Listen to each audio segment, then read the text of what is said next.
Ngā mihi nui koutou whānau. This is my cat, but also this is my feedback for assignment 3 leading into assignment 4, the research. Sorry, my cat might meow through this, I'm not too sure.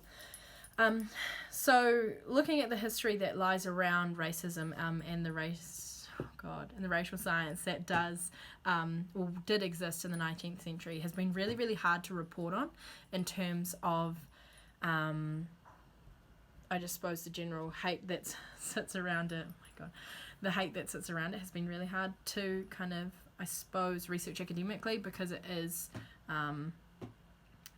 just so horrid. So I suppose the conversation starts with scientific racism and how that actually was a form of science in the 19th century, which is really spooky and kind of gross to me.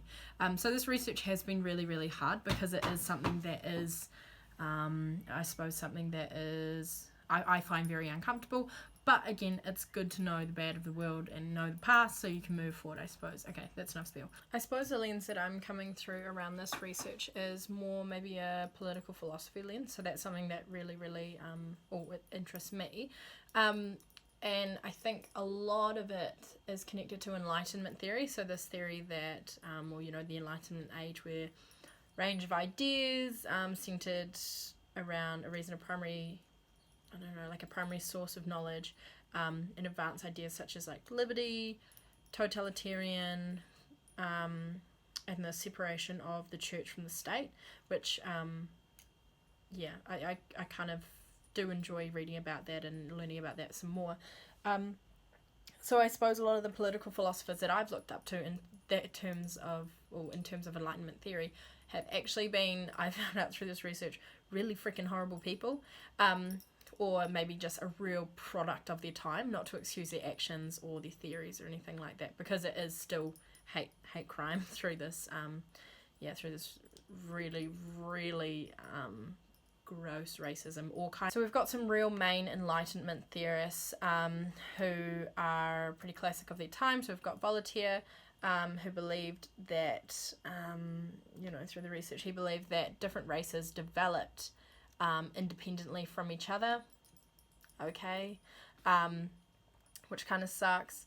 And then we've got the book Systema Naturae, something like that, by Carl Linnaeus, the founder of modern day taxonomy, outlined that 5 varieties of humans kind of existed.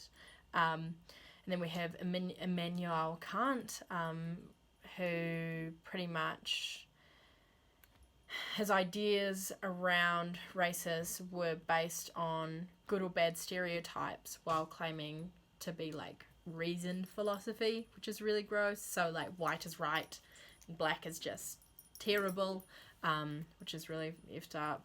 Benjamin Rush, the founder of Father Thought, being that non-white was a disease. Kind of sucks.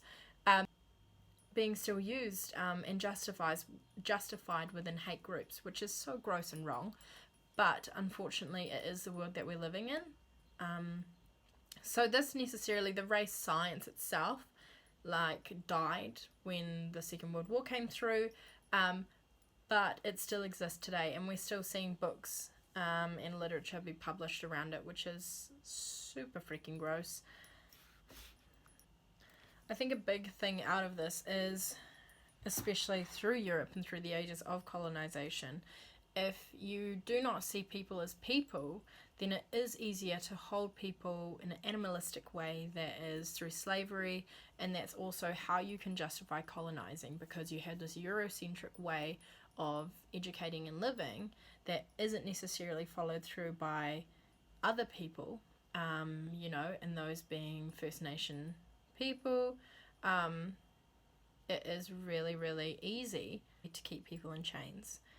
So the way I'm wanting to take this conversation, I suppose, or this debate maybe in this assignment, is the way through political philosophy and looking at actually how we do need to look at the past in order to look forward into the future and to make sure that this horrible stuff doesn't happen again, but also how it's still happening and how it's justified, which is my main issue as well. Because I yes, racism does exist. We all know that. And especially, it looks very different on different people, and it looks very different in different countries.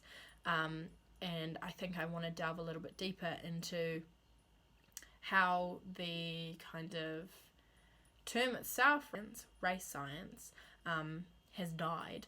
But actually, it's still very, very alive and kicking. It's just called itself different names. Yeah, that's what I plan to do with this assignment. Kia ora whānau. Thanks for listening.